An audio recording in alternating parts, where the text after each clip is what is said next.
नमस्कार मित्रों। पिछले भाग 261 में हम लोगों ने BNSS 2023 के सेक्शन 342 पर चर्चा किया था, जिसमें हम लोगों ने देखा था कि जब कोई निगम है अथवा रजिस्ट्रेटेड सोसाइटी है वह अभियुक्त बन जाता है तो वहाँ पर कौन सी प्रक्रिया अपनाई जाती है। उसी अनुक्रम में आज हम भाग 262 में लेकर आए हैं। BNSS 2023 का सेक्शन है मित्रों 343। Section 343 BNSS 2023 says us about tender of pardon to accomplice। सह अपराधी को क्षमादान देने के संबंध में ये धारा हमें बताता है। मित्रों, कहता है ये सेक्शन कि किसी ऐसे अपराध से जिसे कि यह धारा लागू होती है, वो कौन सा अपराध होगा जिसको कि यह धारा लागू होगा, उसके बारे में हम लोग आगे जिक्र करेंगे। तो ये सेक्शन कहता है कि किसी ऐसे अपराध से जिसको कि यह धारा लागू होती है, वैसे अपराध को अगर प्रत्यक्ष रूप से या अप्रत्यक्ष रूप से वैसे अपराध में संबद्ध या संसर्गित समझे जाने वाले किसी व्यक्ति का साक्ष्य अभिप्राप्त करना हो, तो उस अभिसाक्ष्य को प्राप्त करने के दृष्टिकोण से मुख्य न्यायिक दंडाधिकारी महोदय उस अपराध के इन्वेस्टिगेशन में, इंक्वायरी में अथवा ट्रायल में किसी भी स्टेज में, अथवा अगर फर्स्ट क्लास जुडिशियल मजिस्ट्रेट साहब हैं तो उस अपराध के इंक्वायरी में अथवा ट्रायल में किसी भी स्टेज में उस व्यक्ति को क्षमा दान कर सकते हैं, मगर शर्त होगा। शर्त क्या होगा? शर्त यह होगा कि वह व्यक्ति जो है जिसे क्षमादान किया जाना है, वह व्यक्ति अपराध के संबंध में, उस अपराध के संबंध में और अपराध के किए जाने में, चाहे वह कर्ता हो या उस अपराध का क्या कहते हैं कि एवेटर हो, दुष्प्रेरक हो, किसी भी तरह से संबद्ध हो, वैसे प्रत्येक अन्य व्यक्ति के बारे में सारी की सारी जानकारी, सारी की सारी परिस्थितियों का जो भी वह व्यक्ति जानता है, उसको पूर्ण रूप से और सत्य ढंग से उसको खुलासा करना होगा, उसका प्रकटन करना होगा, डिस्क्लोज करना होगा। तो इस शर्त पर उसको क्षमादान दिया जा सकता है। मित्रों, कहता है ये सेक्शन कि अब वो धारा जो ऊपर देखा कि लागू होती है, यह धारा लागू होती किसको है, किस अपराध को लागू होती? कहता है ये सेक्शन कि अनन्यतः सेशन न्यायालय द्वारा अथवा तत्समय प्रवृत्त किसी अन्य विधि के अधीन नियुक्त किए गए स्पेशल जज, विशेष न्यायाधीश महोदय के द्वारा विचारणीय जो कोई अपराध होते हैं तो उस पर लागू होगा। और कहां लागू होगा? तो 7 वर्ष तक के कारावास वाली जो अपराध है, 7 वर्ष तक के कारावास से दंडनीय अपराध है अथवा अधिक कठोर दंड से दंडनीय कोई अपराध है, तो वहां भी यह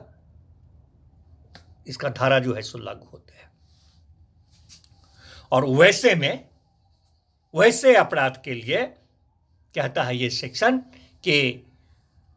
ऐसे किसी व्यक्ति को जिससे कि साक्ष्य का प्रकटन करवाना हो, उस दृष्टिकोण से उसको CJM साहब उस अपराध के इन्वेस्टिगेशन, इंक्वायरी अथवा ट्रायल के किसी भी स्टेज में, अथवा फर्स्ट क्लास जुडिशियल मजिस्ट्रेट साहब हैं तो वह उस अपराध के इंक्वायरी अथवा ट्रायल के किसी भी स्टेज में उसको क्षमादान कर सकते हैं, इस शर्त के साथ कि वह वो प्रकटन करेगा, जैसा कि बताया। मित्रों, ये सेक्शन कहता है कि प्रत्येक मजिस्ट्रेट समाधान जो करेंगे, वो सीजीएम हो अथवा फर्स्ट क्लास मजिस्ट्रेट साहब हो, प्रत्येक मजिस्ट्रेट जो समाधान जो करेंगे, उस समाधान करने के कारण को अभिलिखित करेंगे और साथ में यह भी अभिलिखित करेंगे कि जिसे समाधान किए हैं वह समाधान को स्वीकार किया है अथवा नहीं किया है। मित्रों, कहता है ये सेक्शन कि अगर वो अभियुक्त जो है, सह अपराधी जिसको कि समाधान किया गया है, वह अगर आवेदन देता है तो उसके आवेदन पर वो जो मजिस्ट्रेट साहब ने अभिलेख उनका है, उस अभिलेख की एक प्रतिलिपि उसे निःशुल्क देंगे। मित्रों, क्षमादान स्वीकारने वाला जो व्यक्ति है, तो क्षमादान स्वीकारने वाले का परीक्षा उस अपराध का संज्ञान करने वाले जो मजिस्ट्रेट साहब हैं उनके न्यायालय में, और विचारण में कोई अगर पश्चातवर्ती कोई मजिस्ट्रेट साहब हैं तो उनके न्यायालय में उसका परीक्षा होगा। और वैसे क्षमादान को स्वीकार करने वाला जो वह व्यक्ति है, जब तक कि पहले से वह जमानत पर न हो, जब तक कि वह पहले से जमानत पर न हो, जब तक कि उस विचारण का समापन नहीं हो जाता है, उसे अभिरक्षा में निरुद्ध रखा जाएगा। तब तक उसे विचारण के समापन तक उसको अभिरक्षा में निरुद्ध रखा जाएगा। मित्रों, कहता है ये सेक्शन कि स्वीकार करने वाला जब परीक्षा वो मजिस्ट्रेट साहब के यहाँ उसका हो जाता है, जो समाधान को स्वीकार किया है उसका परीक्षा जब हो जाता है, तो संज्ञान करने वाले जो मजिस्ट्रेट साहब हैं, मामले में कोई अतिरिक्त जांच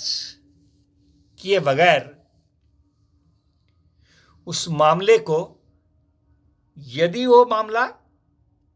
अपराध, उस मामले का जो अपराध है वह अनन्यतः अगर सेशन न्यायालय के द्वारा विचारणीय है,